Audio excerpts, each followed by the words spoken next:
आज का हमारा टॉपिक है कार्बोहाइड्रेट का वर्गीकरण। कार्बोहाइड्रेट का वर्गीकरण तीन चीज़ के आधार पर किया जाता है। पहला जल अपघटन के आधार पर, दूसरा अपचायी प्रकृति के आधार पर और तीसरा रासायनिक प्रकृति के आधार पर। कल हम लोग पढ़े थे कार्बोहाइड्रेट किसे कहते हैं, ठीक है। आज उसको पढ़ रहे हैं कार्बोहाइड्रेट का वर्गीकरण। ये 5 नंबर का क्वेश्चन आया हुआ है, कार्बोहाइड्रेट क्या है और कार्बोहाइड्रेट के वर्गीकरण के बारे में लिखें। तो कार्बोहाइड्रेट का वर्गीकरण जो होता है तीन चीज़ के आधार पर किया जाता है। पहला जल अपघटन के आधार पर, यानी जल से अभिक्रिया कराने के आधार पर, दूसरा अपचायी प्रकृति के आधार पर और तीसरा रासायनिक प्रकृति के आधार पर। जिसमें पहला हम लोग स्टार्ट करेंगे जल अपघटन के आधार पर। तो जल अपघटन के आधार पर जो कार्बोहाइड्रेट होते हैं उनको 3 भागों में विभाजित किया जाता है। यानी जल अपघटन के आधार पर जो कार्बोहाइड्रेट होते हैं उनको 3 भागों में विभाजित किया जाता है। पहला बोलते हैं मोनोसैकेराइड, दूसरा बोलते हैं ओलिगोसैकेराइड और तीसरा बोलते हैं पॉलीसैकेराइड, ठीक है। पहला मोनोसैकेराइड, दूसरा ओलिगोसैकेराइड, तीसरा पॉलीसैकेराइड। अब मोनोसैकेराइड किसको बोलते हैं? तो वैसा कार्बोहाइड्रेट जिसको दोबारा जल अपघटित नहीं किया जा सकता है, वैसे कार्बोहाइड्रेट को मोनोसैकेराइड बोलते हैं। जैसे एग्जाम्पल देखिएगा, एग्जाम्पल देखिए एग्जाम्पल देखिएगा C12H22O11, इसको हम लोग बोलते हैं सुक्रोज। इसको जल अपघटित, जल से भी क्रिया करवा दीजिए तो दे देगा 1 मोल ग्लूकोज दे देगा C6H12O6 और 1 मोल दे देगा फ्रक्टोज C6H12O6। ये हो जाएगा आपका ग्लूकोज और ये हो जाएगा आपका फ्रक्टोज। अब इसको जल अपघटित करवाइएगा तो नहीं करेगा, तो ई वाला जो है ई कहलाएगा मोनोसैकेराइड। यानी वैसा कार्बोहाइड्रेट जिसको दोबारा, माने देखिए इसको जल अपघटित कराए तो बन गया ग्लूकोज और फ्रक्टोज, लेकिन अब ग्लूकोज को जल अपघटित नहीं कराया जा सकता है। यानी वैसा कार्बोहाइड्रेट जिसको दोबारा जल अपघटित नहीं करा सकते हैं उसको बोलते हैं मोनोसैकेराइड। तो मोनोसैकेराइड आपका हो जाएगा ग्लूकोज फ्रक्टोज, ठीक है। यही परिभाषा लिखवाया। देखिए वैसा कार्बोहाइड्रेट जिसको और अधिक सरल यौगिकों में जल अपघटित नहीं किया जा सकता उसको बोलते हैं मोनोसैकेराइड। एग्जाम्पल ग्लूकोज और फ्रक्टोज। दूसरा है ओलिगोसैकेराइड। तो ओलिगोसैकेराइड में क्या हो जाएगा? तो जिसको जल अपघटित करने पर 2 से 10 इकाई तक के मोनोसैकेराइड प्राप्त होता है उसको बोलते हैं ओलिगोसैकेराइड।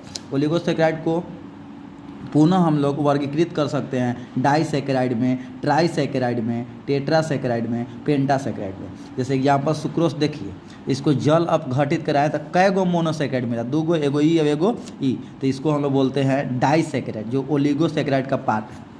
यानी वैसा कार्बोहाइड्रेट जिसको जल अपघटित कराने पर 2 से 10 इकाई तक के मोनोसैकेराइड मिलता है उसको हम लोग बोलते हैं ओलिगोसैकेराइड। मोनो किसको बोलते हैं? वैसा कार्बोहाइड्रेट जिसको दोबारा, जिसको पुनः जल अपघटित नहीं करा सकते। देखिए आया है किसी से जल अपघटन करा करके, लेकिन इसको अब दोबारा नहीं करा सकते हैं तो इसको हम लोग बोलते हैं मोनोसैकेराइड, ठीक है। तो ओलिगोसैकेराइड देखिएगा, वैसा कार्बोहाइड्रेट जिसको जल अपघटित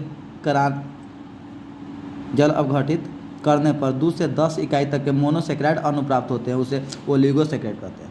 इन्हें पुनः डाइसैकेराइड, ट्राइसैकेराइड, टेट्रासैकेराइड में विभाजित किया जा सकता है। जैसे सुक्रोज एग्जाम्पल दिए हैं, सुक्रोज इसको जल अपघटित कराएंगे 1 मोल बनेगा ग्लूकोज और 1 मोल बनेगा फ्रक्टोज। तो सुक्रोज जो है 2 यूनिट दे रहा है, 2 इकाई दे रहा है, इसलिए सुक्रोज क्या कहलाएगा? डाइसैकेराइड कहलाएगा, ठीक है। तीसरा पॉलीसैकेराइड, वैसा कार्बोहाइड्रेट जिसको जल अपघटित कराने पर अनेकों मोनोसैकेराइड यूनिट प्राप्त होते हैं उसको हम लोग बोलते हैं पॉलीसैकेराइड। जिसको जल अपघटित कराने पर 10 से अधिक मोनोसैकेराइड मिलता है उसको हम लोग बोलते हैं पॉलीसैकेराइड। जैसे स्टार्च, सेलुलोज, ग्लाइकोजेन आदि। नोट करके हैं, पॉलीसैकेराइड स्वाद में मीठे नहीं होते हैं इसलिए इसे अशर्करा कहते हैं, और जो स्वाद में मीठे होते हैं उसे हम लोग शर्करा कहते हैं। दूसरा है अपचायी प्रकृति के आधार पर, ठीक है। कौन बदल पाएगा और कौन बदल नहीं पाएगा। तो इसके आधार पर जो होते हैं कार्बोहाइड्रेट 2 प्रकार के होते हैं। एक को बोलते हैं अपचायी शर्करा और एक को बोलते हैं अनअपचायी शर्करा। अपचायी शर्करा किसको बोलते हैं? तो वैसा कार्बोहाइड्रेट जो फेलिंग विलयन तथा टॉलिन अभिकर्मक को अपचित कर देता है। यानी जो टॉलिन अभिकर्मक और फेलिंग विलयन से अभिक्रिया कर जाए वैसे कार्बोहाइड्रेट को हम लोग अपचायी शर्करा कहते हैं।